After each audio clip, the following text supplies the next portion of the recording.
അടുത്ത ഏഴാമത്തെ ബോണ്ടാണ് accessory bones എന്ന് പറയുന്നത്. അതിൻ്റെ പോയിന്റ് നമുക്ക് നോക്കാം. Are not always present. These may occur as ununited epiphyses developed from extra centers of ossification. Example, suture bonds, os trigonum, os vesalineum. In medico-legal practice, accessory bonds may be mistaken for fracture. However, these are often bilateral and have smooth surface without any callus. ശരിക്കും പറഞ്ഞാൽ തന്നെ ഈ ഒരു accessory bonds എന്ന് പറഞ്ഞാൽ ഒരു extra bones ആണ്. നമ്മുടെ ഹ്യൂമൻ ബോഡിയിലെ ഏതെങ്കിലും ഒരു പാർട്സിൽ എക്സ്ട്രാ ബോണായിട്ട് ഡെവലപ്പ് ചെയ്തേക്കുന്ന ബോണ്ടാണ് നമ്മൾ പറയുന്നത് ആക്സസറി ബോൺസ് എന്ന് പറയുന്നത്. അത് ക്ലിയർ ആക്കും. അപ്പം അതിൻ്റെ എക്സാമ്പിൾസ് ആണ് സ്യൂച്ചർ ബോൺസ്, ഓസ് ട്രൈക്കോണം, ഓസ് വെസാലിനിയം. നമ്മൾ ഈ ഒരു ബോൺസ് എന്ന് പറഞ്ഞാൽ നമ്മൾ നോർമൽ ബോൺസിനെ പോലെ അത്ര എസെൻഷ്യൽ അല്ല. അതേപോലെ തന്നെ ചില റോളുണ്ട് മൂവ്മെൻറ്റ് സമയത്ത് ഒരു സ്ട്രക്ചറൽ സപ്പോർട്ട് കൊടുക്കാൻ വേണ്ടിയിട്ടൊക്കെ എന്ത് ചെയ്യുന്നു ഈ ഒരു ബോൺസ് നിന്ന് നമുക്ക് ഹെൽപ്പ് ആക്കുന്നുണ്ട്. എന്തെങ്കിലും ഒരു ജനറ്റിക് ഫാക്ടേഴ്സിൻ്റെ കാരണം മൂലം ഈ ഒരു ആക്സസറി ബോൺസ് വരാൻ ചാൻസ് ഉണ്ട്. പിന്നെ അതേപോലെ എന്തെങ്കിലും ഡെവലപ്മെൻറ്റിൽ എന്തെങ്കിലും വേരിയേഷൻ വന്നാൽ തന്നെ എന്ത് ചെയ്യുന്നു ഈ ഒരു ആക്സസറി ബോണ്ട് ഡെവലപ്പ് ചെയ്യാം. പിന്നെ ലാസ്റ്റ് ബോൺസ് ആണ് heterotopic bones. Bones some time develop in soft tissue. Bones ചില സമയത്ത് എന്ത് ചെയ്യുന്നു സോഫ്റ്റ് ടിഷ്യൂ ആയിട്ടൊക്കെ നിങ്ങൾ ഡെവലപ്പ് ചെയ്യാറുണ്ട്. Horse riders develop bones in adductor muscle. Horse റൈഡേഴ്സിൽ കാണപ്പെടുന്ന ഒരു ബോൺസ് ആണ് എന്ത് അഡക്ടർ മസിൽ അല്ലെങ്കിൽ റൈഡേഴ്സ് ബോൺസ് എന്നറിയപ്പെടുന്നത്. ഹെട്രോടോപ്പിക് ബോൺസ് നമുക്ക് എന്ത് വേണമെങ്കിൽ പറയാം, ഇതും ഒരു ആക്സസറി ബോൺസ് തന്നെയാണ്. ഫോർമേഷൻ ചെയ്യുന്നത് ചിലപ്പം എന്തെങ്കിലും ട്രോമ, എന്തെങ്കിലും ഇൻഫ്ലമേഷൻ, ചില സമയത്ത് ജനറ്റിക് കണ്ടീഷനിലും ഈ ഒരു ഹെട്രോടോപ്പിക് ബോൺസ് എന്ത് ചെയ്യാം ഫോം ചെയ്യാം. അപ്പം ഇതിൻ്റെ ലൊക്കേഷൻ മേ ബി മസിൽസിലാകാം, ടെൻഡൻസിലാകാം, പിന്നെ അല്ലെങ്കിൽ കണക്റ്റീവ് ടിഷ്യൂസിലാകാം. അപ്പം ഇതിൻ്റെ ലൊക്കേഷനൊന്നുമില്ല ഈ ഒരു ഹെട്രോടോപ്പിക് ബോൺസിനുള്ളത്. ചില ഹോഴ്സ് റൈഡേഴ്സ് റെഗുലറായിട്ട് റൈഡ് ചെയ്യുമ്പം എന്തെങ്കിലും ഇൻഫ്ലമേഷൻ വഴിയോ എന്തെങ്കിലും ഒരു ഇഞ്ചുറി തട്ടി വരുന്ന രീതിയിലൊക്കെ കാണപ്പെടുന്ന ഒരു ബോണാണ് ഈ ഹെട്രോടോപ്പിക് ബോൺസ് എന്ന് പറയുന്നത്. അതാണ് അത്രയേ ഉള്ളൂ ഇവിടെ പറയാനുള്ളത്. പോകുന്നത് ഡെവലപ്മെൻറ്റ് ക്ലാസിഫിക്കേഷനാണ്. പോകുന്ന ക്ലാസിഫിക്കേഷനാണ് ഡെവലപ്മെൻറ്റ് ക്ലാസിഫിക്കേഷൻ. അത് നമ്മൾ പഠിച്ചിരുന്ന ക്ലാസിഫിക്കേഷനായിരുന്നു അക്കോർഡിംഗ് ടു ദ ഷേപ്പിൽ വെച്ചുള്ള ക്ലാസിഫിക്കേഷൻ പഠിച്ചു. നമ്മൾ ലോങ് ബോണും ഷോർട്ട് ബോണും പിന്നെ സെസ്മോയിഡ് ബോൺസും ആക്സസറി ബോൺസും അങ്ങനെ കുറച്ച് 8 ബോൺസിനെ കുറിച്ച് നമ്മൾ എന്ത് ചെയ്തു പഠിച്ചിരുന്നു. ഇന്ന് നമ്മൾ പഠിക്കാൻ പോകുന്നതാണ് ഡെവലപ്മെൻറ്റൽ ക്ലാസിഫിക്കേഷൻ.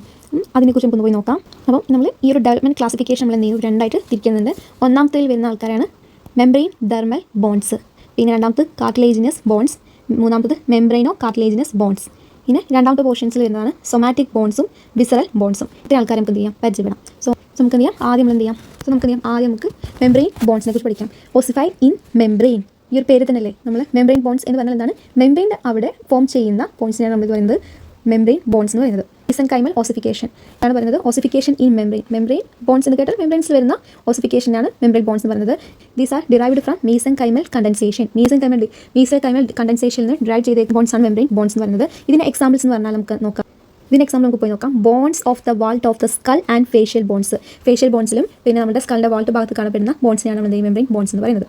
പിന്നെ അടുത്താണ് കാർട്ടിലേജിനസ് ബോൺസ്. പേര് തന്നെ ഉണ്ടാവും ഓസിഫൈ ഇൻ കാർട്ടിലേജ്. മറക്കരുത് ഓസിഫൈ ഇൻ കാർട്ടിലേജ്. കാർട്ടിലേജിൽ കാണപ്പെടുന്ന ബോൺസിനാണ് പറയുന്നത്. അപ്പം ഇത് ഡിറൈവ് ചെയ്തേക്കുന്ന ഇവിടുന്നാണ് performed from cartilaginous models. Examples എന്തൊക്കെയാണ്?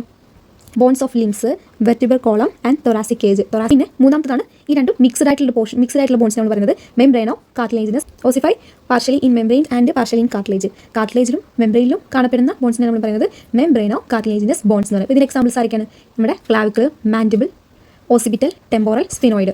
അപ്പം ഈ ഒരു 3 ബോൺസിനെ കുറിച്ച് കത്തിയല്ലോ. ഈ ഒരു membranous bones and cartilaginous bones, membranocartilaginous bones. പിന്നെ അതിന് ഓരോ എക്സാമ്പിൾസും നോക്കിയേക്കാം.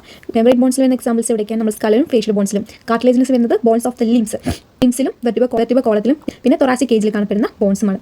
മിക്സ് പോർഷനായിട്ട് വരുന്ന ബോൺസിൻ്റെ അതിൻ്റെ എക്സാമ്പിളാണ് നമ്മൾ clavicle, mandible, occipital, temporal, sphenoid. പിന്നെ അടുത്താണ് സൊമാറ്റിക് ബോൺസ്. സൊമാറ്റിക് ബോൺസ് എന്ന് പറഞ്ഞാൽ മോസ്റ്റ് ഓഫ് ദ ബോൺസ് എന്താണ് സൊമാറ്റിക് ആണ്. അത്രേ ഉള്ളൂ ആ ഒരു പോയിന്റ് പഠിക്കാനുള്ളത്. പിന്നെ visceral bones. These bones develop from pharyngeal ആർക്സിൽ നിന്ന് ഡെവലപ്പ് ചെയ്തിരിക്കുന്ന ബോൺസാണ് വിസറൽ ബോൺസ് എന്ന് പറയുന്നത്. ഇതിൻ്റെ എക്സാമ്പിൾ ഹയോയിഡ് ബോൺസ്, പിന്നെ നമ്മുടെ ഇയർ ഓസിക്കിൾസ്, പിന്നെ വരുന്ന മാൻഡിബിൾ റീജിയനുള്ള പാർട്സിൽ വരുന്ന ബോൺസ്. സോ ഇത്രയും ക്ലിയർ ആയി വിചാരിക്കുന്നു. അപ്പം ഈ ഒരു ക്ലാസിഫിക്കേഷൻ മനസ്സിലായി വിചാരിക്കുന്നു. ഇനി നമുക്ക് പഠിക്കേണ്ടത് ക്ലാസിഫിക്കേഷനാണ് റീജിയണൽ ക്ലാസിഫിക്കേഷൻ. അതിൽ ഒന്നാമത്തെ പോയിന്റാണ് axial skeleton include skull, vertebral column, thoracic cage. Classification നമ്മുടെ ആക്സിയൽ സ്കെലിട്ടൺ എടുക്കുന്നു. ആ ഭാഗത്ത് വരുന്നതൊക്കെ ആരൊക്കെയാണ്? സ്കള്, വെർട്ടിബ്രൽ കോളം, പിന്നെ തൊറാസിക് കേജ്. രണ്ടാമത്തത് അപ്പെൻഡിക്കുലർ സ്കെലിട്ടൺ. അതിൽ വരുന്ന ഇതെന്താണ്? ബോൺസ് ഓഫ് ദ ലിംസിൽ വരുന്ന എല്ലാ ബോൺസിനും നമ്മൾ പറയുന്നു അപ്പെൻഡിക്കുലർ സ്കെലിട്ടൺ പറയുന്നത്. റീജിയണൽ ക്ലാസിഫിക്കേഷനായിട്ട് നമ്മൾ ഡിവൈഡ് ചെയ്യുന്നത് ആക്സിയൽ സ്കെലിട്ടണും അപ്പെൻഡിക്കുലർ സ്കെലിട്ടണുമാണ്. ആക്സിയൽ സ്കെലിട്ടൺ വരുന്നത് ആക്സിയൽ റീജിയനായിട്ട് ആലോചിക്കുക. അത് skull, vertebral column, thoracic cage. പിന്നെ അപ്പെൻഡിക്കുലർ സ്കെലിട്ടൺ അതിൽ നമ്മുടെ ലിംസിൽ വരുന്ന എല്ലാ ബോൺസും. ഇനി നമുക്ക് അടുത്ത ബോൺസിനെ കുറിച്ച് പഠിക്കാം. Structural classification. സ്ട്രക്ചറൽ ക്ലാസിഫിക്കേഷൻ നമ്മൾ രണ്ടായിട്ട് ഡിവൈഡ് ചെയ്യുന്നുണ്ട്. ഒന്നാമത്താണ് മാക്രോസ്കോപ്പിക്കലി. അതെന്താണ് പറയുന്നത്? The architecture of the bone may be compact or cancellous. എന്ന് വെച്ചാൽ എന്താണ്? ഈ ഒരു കോമ്പാക്റ്റ് ഉദ്ദേശിക്കുന്നത് ബോൺസ് ഹാർഡായിട്ടുള്ള രീതിയിൽ കാണപ്പെടുന്നതും ക്യാൻസലേഴ്സ് ഉദ്ദേശിക്കുന്ന ബോൺസ് സ്പോഞ്ചി ടൈപ്പായിട്ടുള്ള കാണപ്പെടുന്നതുമാണ്. സോ ഈ ഒരു മാക്രോസ്കോപ്പിക്കലി നമുക്ക് എന്ത് ചെയ്യാൻ പറ്റുന്നു? ബോൺസിൻ്റെ ഒരു സ്ട്രക്ചർ എന്ന് പറയുന്നത് മേ ബി എന്താ കോമ്പാക്റ്റ് ആയിരിക്കാം, ക്യാൻസലേഴ്സ് ആയിരിക്കാം. ഇനി നമുക്ക് എന്ത് ചെയ്യാം? അത് ഓരോന്നായിട്ട് പഠിക്കാം. കോമ്പാക്ട് ബോണിനെ കുറിച്ച് നമുക്ക് പഠിക്കാം. Compact bone is dense in texture like ivory but is extremely porous. It is best developed in the cortex of the long bone. This is an adaptation to bending and twisting forces, a combination of compression, tension and shear. So ഇത്രയാണ് നമ്മുടെ compact ബോണിനെ കുറിച്ച് പഠിക്കാനുള്ളത്. Compact ബോണിനെ കുറിച്ച് നമുക്ക് simply എന്ന് പറയാൻ പറ്റുന്നത് it's ഈ ഒരു കോമ്പാക്ട് ബോൺസ് നമുക്ക് എന്ത് ചെയ്യാം? കോർട്ടിക്കൽ ബോൺ എന്ന പേരിലും അറിയപ്പെടുന്നുണ്ട്. എങ്ങനെയാണ്? കോർട്ടിക്കൽ ബോൺ എന്ന പേരിൽ നമ്മുടെ കോമ്പാക്ട് ബോൺ അറിയപ്പെടുന്നുണ്ട്. എന്തുകൊണ്ടെന്ന് വെച്ചാൽ ഇവർ ഡെൻസ് സ്ട്രക്ചറിലാണ്, ഹാർഡ് അല്ലെങ്കിൽ ഡെൻസ് ആയിട്ടാണ് കാണപ്പെടുന്നത്. ഇതിൻ്റെ കോർട്ടക്സ് ഭാഗത്തിലാണ്. അതായത് it's a dense outer layer of the bone tissue. Bone ടിഷ്യൂവിൻ്റെ ഔട്ടർ ലെയർ ആയിട്ട്, ഡെൻസ് ഔട്ടർ ലെയർ ആയിട്ടാണ് ഈ ഒരു കോമ്പാക്ട് ബോൺ കാണപ്പെടുന്നത്. അപ്പം ഈ ഒരു ഔട്ടർ ലെയർ ഭയങ്കര കട്ടിയായിട്ട് കാണപ്പെടുമ്പോൾ ഇതിൻ്റെ ഫംഗ്ഷൻ നമുക്ക് എന്തായിട്ട് പറയാൻ പറ്റും? ഇറ്റ്സ് ഗീവ് എന്ത് തരുന്നുണ്ട്? സ്ട്രെങ്ത് തരുന്നുണ്ട്, സപ്പോർട്ട് തരുന്നുണ്ട്. സോ ഈ ഒരു പോയിന്റ് മനസ്സിലാക്കുക. ഈ കോമ്പാക്ട് ബോൺ എന്ന് പറയുന്നത് ഡെൻസിങ് സ്ട്രക്ചറാണ്. It's look like Ivory.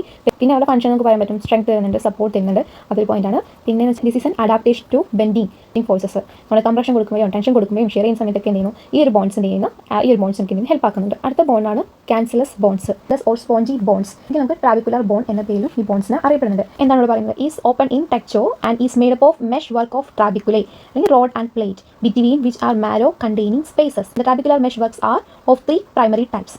അവരെന്തൊക്കെയാണ്? Mesh work of rods and plate. മൂന്നാമത് മെഷ് വർക്ക് ഓഫ് പ്ലേറ്റ്സ്.